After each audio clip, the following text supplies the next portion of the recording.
Bom dia. Bom dia! Legal. Antes de começar a falar, eu queria dizer sobre a importância do CETEL como alicerce da empresa. Porque as empresas hoje não podem gerar nenhum crescimento se não pensarem em cuidar dos funcionários. Nenhuma concorrência pode intimidar ou tentar partir para dentro da gente para tentar crescer alguma coisa se eles não tiverem como base os funcionários. Então, o que é o CETEL? O CETEL nada mais é do que cuidar dos funcionários por dois motivos. Motivo número 1, com um desejo ardente de fazê-los crescer. Quando fazemos vocês crescerem, vocês tomam uma responsabilidade maior, têm mais visibilidade, é melhor para vocês, vocês vão gostar, evidentemente, e é bom para a empresa e é bom para o grupo, porque promovem outras pessoas.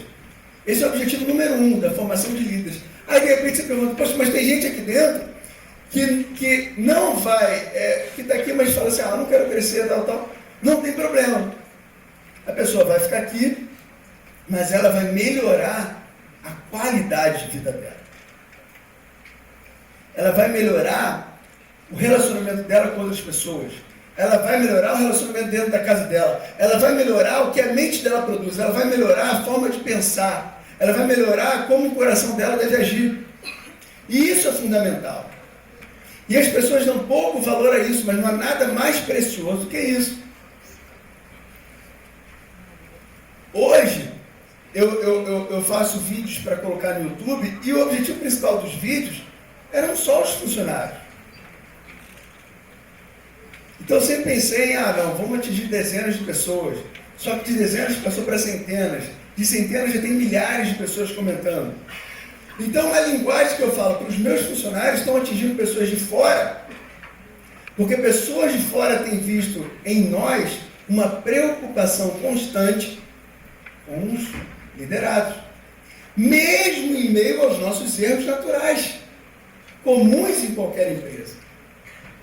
Só que desperta a atenção de ser algo constante em um cuidado especial com os funcionários. A ousadia de cuidar dos funcionários não é simples. Por que a ousadia? Porque seria mais fácil cada um viver a sua vida. Seria menos comprometedor eu lançar ideias, ou pensamentos, ou culturas e valores da nossa empresa, que podem ser, de certo modo, ser jogada contra nós. Mas eu não me preocupo com nada disso. Eu me preocupo com o seguinte, é nisso que eu acredito, é nisso que eu vou falar, e eu sei que isso é o melhor para o outro. E quando eu falo que isso é o melhor para o próximo, eu estou falando desde a parte física, como nós tivemos aulas aqui, até de musculação,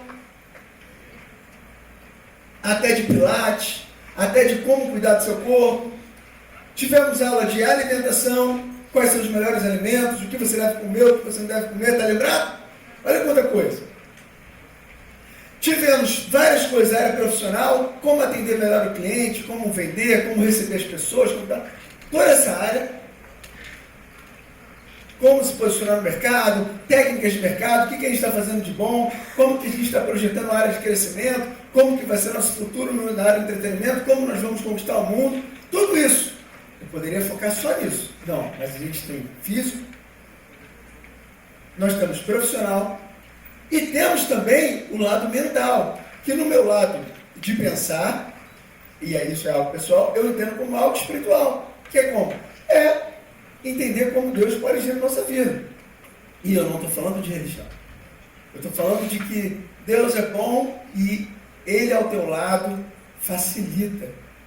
E não te deixa na mão. Coisa que você sozinho pode ficar. Você sozinho pode vencer. Mas na hora que precisar, você vai entender a diferença que está Deus do teu lado. Então é isso que a gente explica. Sempre respeitando a opinião das pessoas.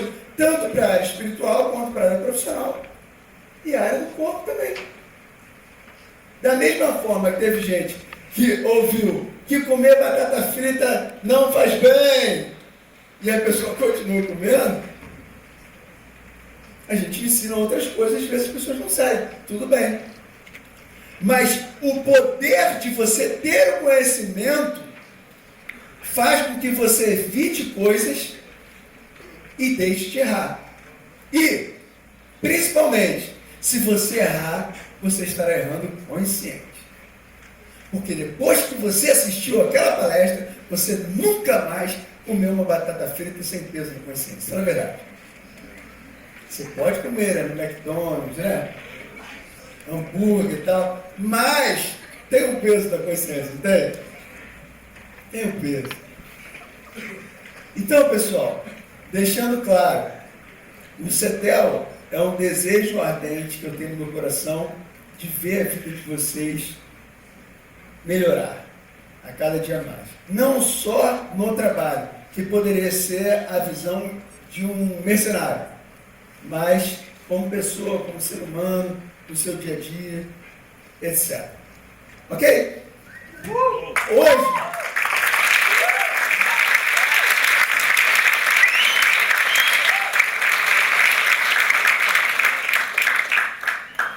bom, o que eu quero falar hoje? Eu quero falar hoje sobre e depois do não. Eu joguei isso no ar e depois eu vi como interessante.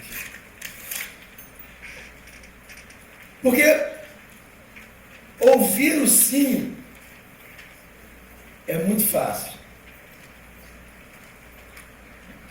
Ouvir o apoio é muito agradável. Ouvir o elogio é muito bom. E depois do não?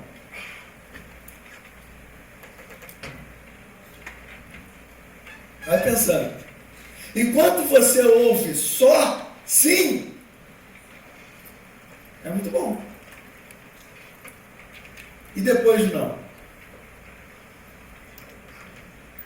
Como você reage depois do não? Como você reage no sim? É normal. Você não reage. Você está seguindo. E depois do não? Se você tem um amigo que te ajuda em tudo, ele é seu amigo,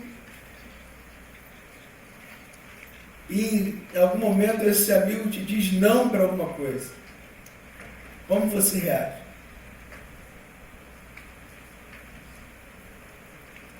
Se o seu líder que sempre te apoiou, em algum momento vira para você e fala assim, não, isso aqui não vai acontecer. Como você reage? Presta atenção, enquanto tem só assim, nada mudou.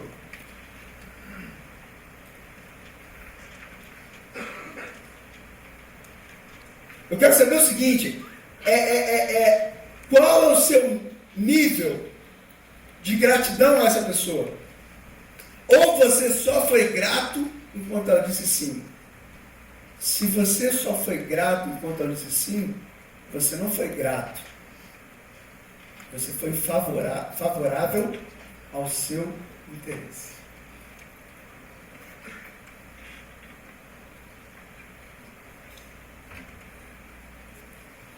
Enquanto as pessoas só dizem sim para você, você não foi testado.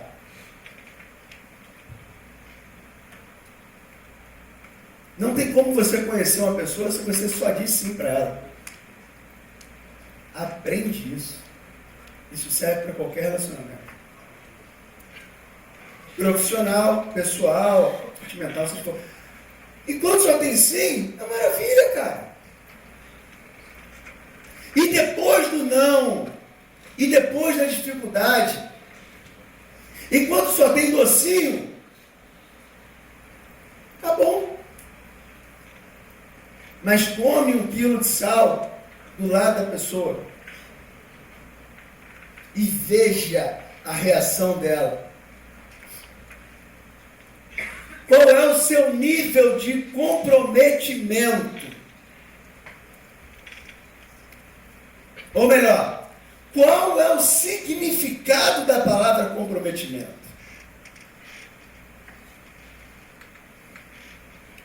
Comprometimento é uma aliança.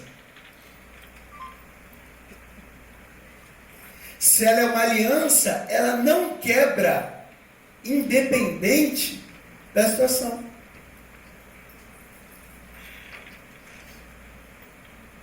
Aliança significa que é na alegria ou na dor. Não é isso? Na alegria, é muito difícil você... Você já viu alguém no meio de uma alegria brigar? Muito difícil. Tá tudo bem, tá tudo mil maravilhas, tal. Cara, vamos brigar, vamos. Você já viu? Pode até ter, mas eu ainda não vi. E na dor? Na dor é testado o nível do comprometimento. Na dor é testado se havia uma aliança. O que não tem aliança é temporário. E o que é temporário, normalmente, nem sempre, normalmente não tem valor. E se não tem valor, você não deve fazer aliança.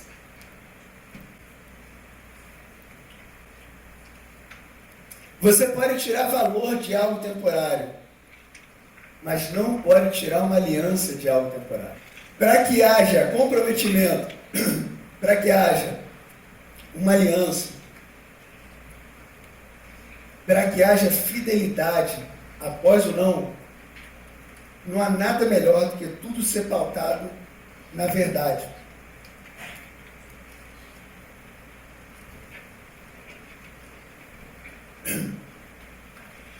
A verdade, ela sempre prevalece numa amizade com aliança. E a falsidade carrega mágoas que trazem sequelas ao longo do tempo.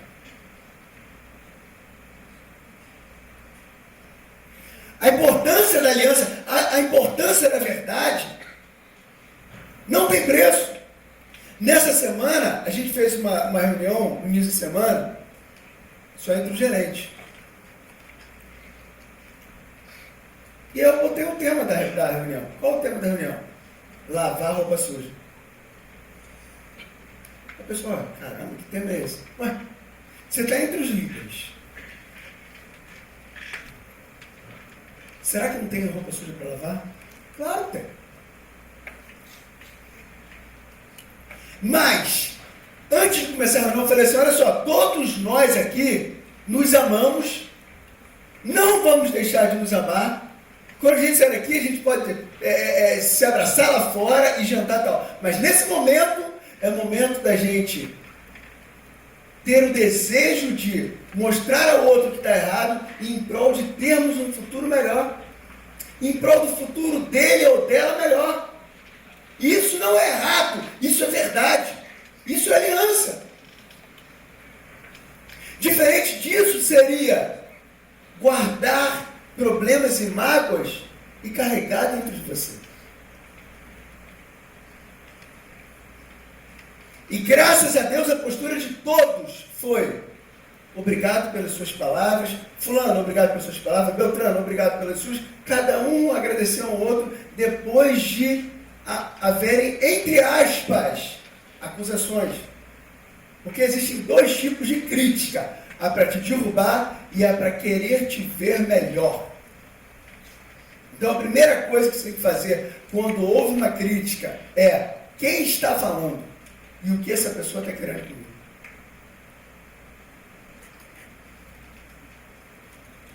Porque não significa que você tem que ouvir tudo de todo mundo. Mas, sobre as pessoas que têm comprometimento com você, te querem bem, o que você faz depois do não? O que você faz depois do não?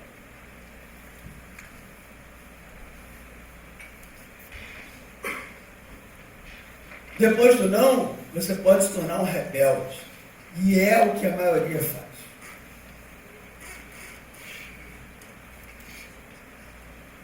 Já que aconteceu isso, eu vou ferrar todo mundo.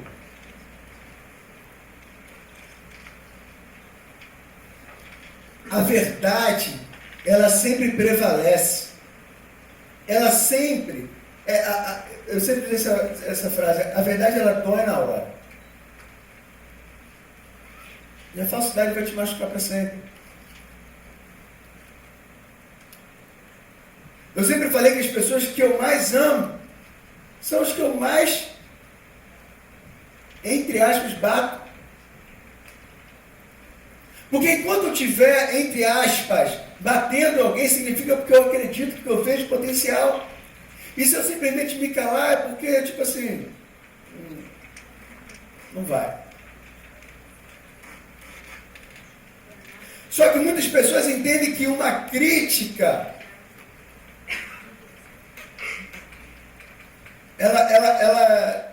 a pessoa não aceita. Tem muitas pessoas que buscam palavras de conforto. Palavras de conforto não te mudam. Tem muitas pessoas que buscam seguidores para simplesmente compreender a sua verdade, em meio às suas justificativas.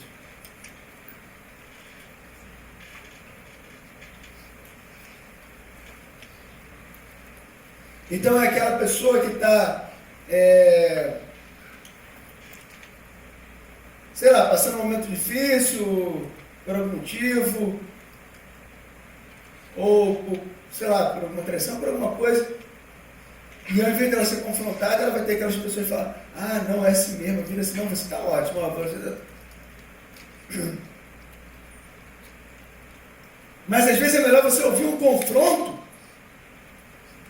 para você mudar. Mas o problema é que a maioria das pessoas, quando recebem um confronto, se rebelam. Então a pergunta é, e depois do não, como é a sua reação? Como é a sua reação quando o seu líder fala assim, ó, legal, ele sempre te apoia, mas ele fala assim, ó, hoje não, você não vai fazer isso. Qual é a sua reação? Você vai falar mal dele? Se você fala mal dele, você é um mau caráter. Se você até aquele momento esteve do lado dele, ajudou, tal, mas é porque ele sempre te disse sim, e por um momento ele acha que deve ser não, você vai falar mal dele. Qual o seu nível de aliança? E outra, muitas das vezes, o teu líder pode estar até cometendo um erro, mas se você é correto, é fiel, é comprometido, é aliançado, você continua apoiando. Porque o seu líder também foi errado. Ou porventura você não é. Muitas pessoas buscam o tempo todo no outro algum erro para poder atacar. Essa é a visão de quem quer destruir. Enquanto outros procuram as virtudes na pessoa e proteger até dos possíveis erros dela, orientar os possíveis erros dela. Quando eu fiz a reunião, eu falei assim, olha só, inclusive, tudo que vocês acharem que eu estou fazendo de errado, vocês me falem. Eu estou pronto para mudar. A resistência à mudança, a resistência ao confronto, que é o problema. O problema nunca é o problema. O problema é a maneira com que a gente enxerga o problema. Que somente após você descobrir o problema que você pode destruir o problema. Só que tem pessoas que vão alimentar o seu problema. Tem pessoas que não vão querer te fazer mudar e vão estar ali do seu lado. Tem uma história interessante, não sei se seria cabível agora, mas é uma história muito interessante. E eu tenho lido muito sobre algumas histórias que fazem a gente mudar de pensamento. A história dizia sobre um sábio, e esse sábio tinha muitos seguidores nessas culturas mais orientais, e muitos seguidores, e ele estava há muitos anos sobre a liderança desses seguidores. E já na sua idade avançada, ele virou para o seu auxiliar e falou: olha, eu já estou numa idade avançada e a qualquer momento eu vou partir. E eu preciso de um sucessor. Aí o auxiliar falou: tudo bem. E quem você elege como sucessor? Ele falou: não é eleger. Existe um segredo.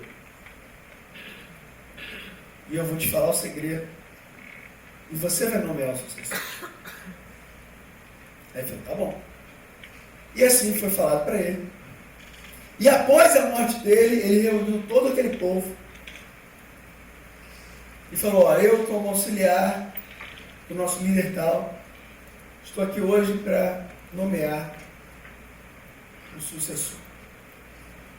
E ele pegou um vaso, que era o vaso mais caro, mais valioso, mais precioso, o mais maravilhoso, mais top que existia.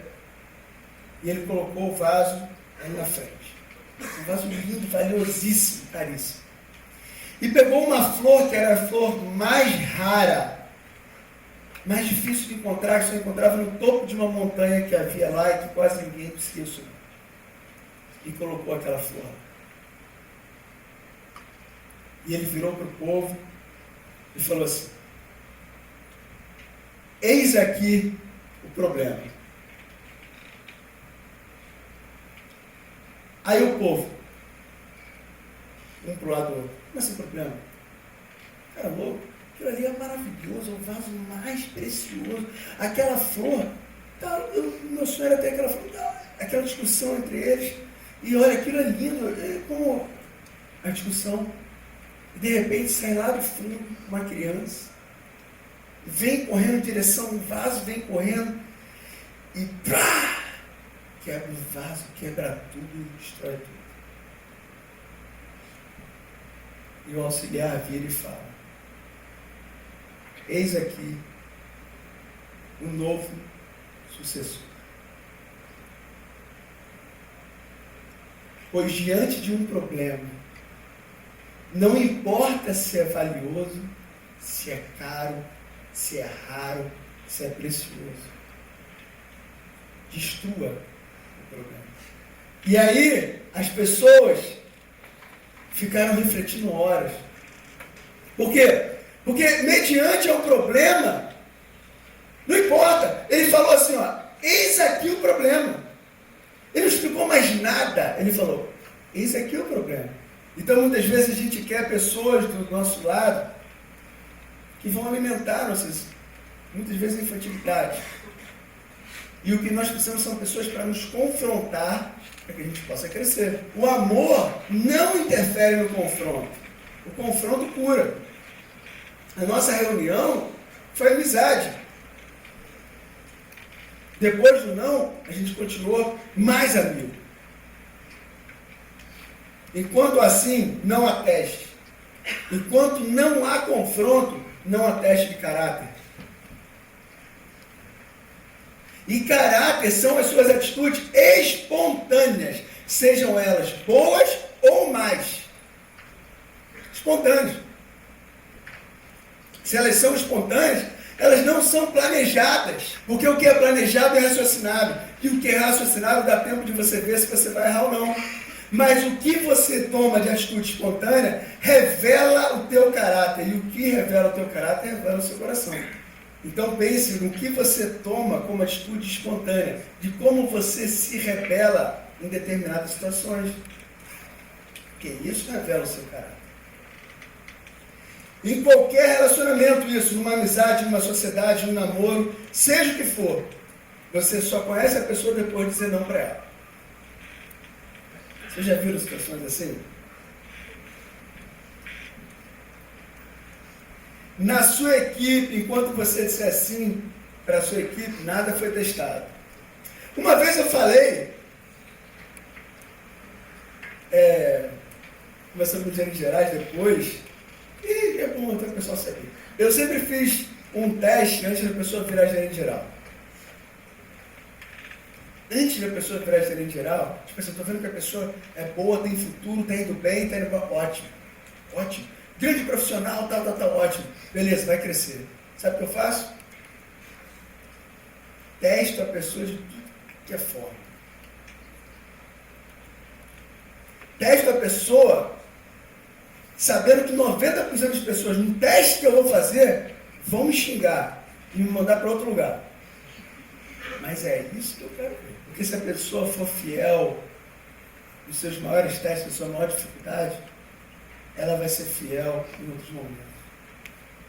Se ela for fiel ao seu coração, pode pegar fogo em todas as escolas de um dia para o outro, passar um terremoto e tal, que a gente levanta tudo de novo, porque o alicerce está no coração. Atitudes pequenas de hoje revelam o que pode acontecer amanhã. Depois que a gente aprendeu isso, a gente corta hoje pela raiz um monte de problema, que a gente poderia sustentar por meses. Às vezes a gente erra até por semanas. Mas pelas atitudes pequenas de hoje que revelam o futuro amanhã, a gente corta. Você não tem como adivinhar como a pessoa é em poucas horas. E às vezes você vai até contratar uma pessoa que você acreditou pelo seu discurso. Porque os homens, o ser humano, os homens são semelhantes ao seu discurso. Mas as atitudes diferem uns dos outros. E isso requer tempo. E com o tempo, a gente vai cortando os problemas. Então, para finalizar, um relacionamento, ele é pautado nas 3 coisas que eu aprendi com o John sobre a sociedade. E da mesma forma que eu aprendi sobre a sociedade, serve para a sua equipe, serve para o seu relacionamento, é tudo. Que não é estar sorrindo o tempo todo. Mas são 3 coisas, que é amizade. A amizade é você compartilhar suas ideias, é você falar as suas virtudes, as suas fraquezas. Em todos os momentos. E depois do não, você vai ver que essa pessoa nunca foi seu amigo. E muitas vezes depois do não, essa pessoa ainda usa parte da confiança que você a confiou para usar contra você. Isso é perfeito, meu cara. Amizade. 2, confiança. Confiança requer tempo, requer estar pautado na verdade. Confiança e verdade são sinônimos. É confiança em dizer, olha, não dá certo isso, não foi bem isso e tal. Confiança. E 3, diversão. Se você é amigo, se você confia e tal, você também tem que se divertir com a pessoa, você tem que passear, você tem que celebrar. Você não pode ter medo de andar com essa pessoa para qualquer lugar, achando que essa pessoa vai te invejar e tal. Isso não faz parte da amizade, da confiança que você tem.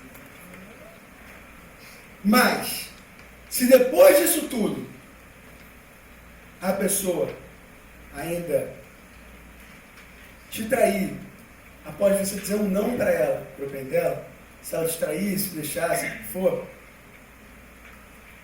significa que essa pessoa nunca foi verdadeira. Então a gente conhece as pessoas depois do não. Mas a notícia que eu tenho para dar é a seguinte: se por acaso isso acontecer, e provavelmente aconteceu com todos vocês, que faz parte da vida, aconteceu com Jesus, né? As pessoas que traem, a notícia que eu tenho para dar para vocês é o seguinte: esses problemas que houveram não podem te frustrar ou te limitar de confiar em novas pessoas. Esses problemas não podem te neutralizar ou deixar para baixo, impedindo com que você veja potencial em outras pessoas. Esses problemas ou decepções não podem abaixar o seu semblante, porque uma nova amizade pode te levar muito longe. Isso é o mais importante. Porque se você guardar tudo dentro de você, a maior dor vai ficar em você. Alena, mas eu preciso perdoar a pessoa.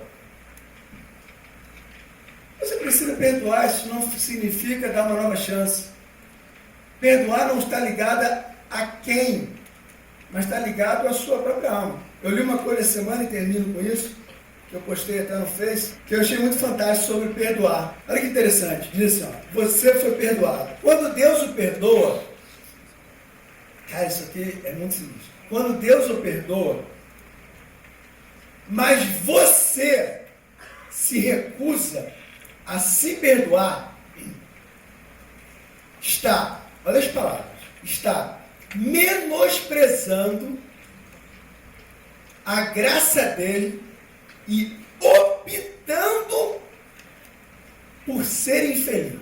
Aí vem, ao fazer isso, seus entes queridos estão correndo risco. Não se trata apenas de você.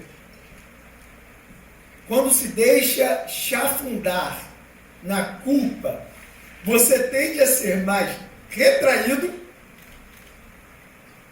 crítico e menos aberto e afetuoso. Então, o seu cônjuge, filhos, funcionários, seus pais, seus colegas de trabalho e até seus animais de estimação sofrem junto com você. 2. Sua saúde está correndo risco. A sua mente afeta o seu corpo. Os médicos dizem que a amargura gera elementos químicos capazes de afetar seus órgãos vitais. O médico diz isso, os médicos dizem. Eles aumentam seus batimentos cardíacos, elevam a sua pressão sanguínea, estragam sua digestão, está aqui, tensionam os músculos do seu corpo, acumulam colesterol na sua corrente sanguínea e reduzem a sua capacidade de pensar com clareza. Cada vez que você relembra o passado, aqueles sentimentos negativos liberam mais elementos químicos corrosivos. A ciência está agora confirmando o que Deus disse. Ou seja, que aqueles que não perdoam a si mesmos e a outros têm mais tendência a ataques cardíacos, depressão, hipertensão e outras doenças graves. Vocês me perdoam? Você não perdoa, amor? Ó, cara, você viu que isso aqui é sinistro, cara. E 3, para finalizar. São 3 coisas que acontecem. O seu futuro está correndo risco. Aí mostra a passagem da Bíblia que diz assim, ó, de novo terás compaixão de nós, atirarás todos os nossos pecados nas profundezas do mar. Aí diz, pare de desenterrar o que Deus enterrou. Comece a olhar para frente. Do contrário, ficará atolado em um pântano que você mesmo criou. Dorme com um barulho desse. Essa foi a mensagem de hoje.